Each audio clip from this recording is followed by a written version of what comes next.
Sebelumnya, Menteri Koordinator Bidang Hukum, HAM, Imigrasi, dan Pemasyarakatan, Yusril Ihza Mahendra membenarkan pemindahan terpidana mati Mary Jane ke Filipina.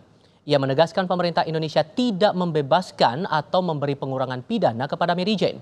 Yusril menyebut pemindahan terpidana mati Mary Jane dilakukan setelah ada permohonan dari pemerintah Filipina. Menurutnya, Mary Jane akan melanjutkan hukuman di Filipina dan pemindahannya diproses pada bulan depan. Atas permintaan dari pemerintah Filipina kepada pemerintah Republik Indonesia untuk memberikan pengampunan, lagi-lagi ditolak oleh Presiden kita, dan akhirnya kita merumuskan satu kebijakan baru yang belum pernah kita lakukan sebelumnya, bukan memberikan pengampunan atau bukan memberikan pembebasan kepada narapidana warga negara asing yang dijatuhi hukuman oleh pengadilan kita, tapi kita melakukan satu kebijakan yang dalam istilah hukum pidana disebut dengan pemindahan narapidana atau bahasa Inggrisnya transfers of prisoners. Via akun Instagram, Presiden Filipina Ferdinand Marcos Jr. menyatakan Mary Jane akan diserahkan kepada Filipina setelah dilakukan negosiasi bertahun-tahun dengan Indonesia. Presiden Filipina berterima kasih kepada Presiden Prabowo Subianto dan menyebut upaya pemulangan Mary Jane sebagai perjalanan yang panjang dan sulit. Mari kita ingat lagi, saudara. Mary Jane Veloso, warga negara Filipina, dijatuhi pidana mati oleh Pengadilan Negeri Sleman dalam kasus membawa 2,6 kg heroin dari Kuala Lumpur ke Yogyakarta pada 25 April 2010.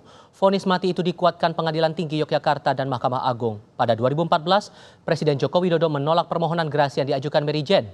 Pun Mahkamah Agung menolak PK yang diajukan setahun kemudian. Pada April 2015, Mary Jane sempat dipindahkan ke Lapas Nusa Kambangan untuk dieksekusi, namun ditunda karena adanya dugaan Mary Jane sebagai korban perdagangan manusia. Ia kemudian dikembalikan ke Lapas Wonosari, Yogyakarta hingga kini.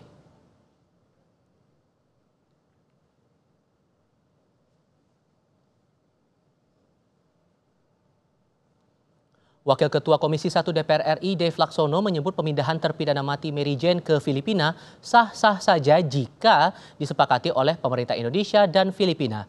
Dave menekankan pemindahan Mary Jane harus tetap mematuhi aturan hukum yang berlaku. Apakah itu pertukaran tahanan ataupun juga pertukaran kebutuhan lainnya sesuai dengan kebutuhan masing-masing negara selama landasan dan aturan hukum untuk melakukan hal tersebut itu jelas. Khusus dalam hal ini, bila mana memang sudah disepakati dan sudah ada perjanjian yang jelas dan kepastian hukum akan terpidana yang dikembalikan, direpatriasi ke Filipina, tentu ini ada rangkaian hukum yang panjang sebelumnya. Nah, itu yang harus dipastikan bahwa semua aturan itu sudah terpenuhi.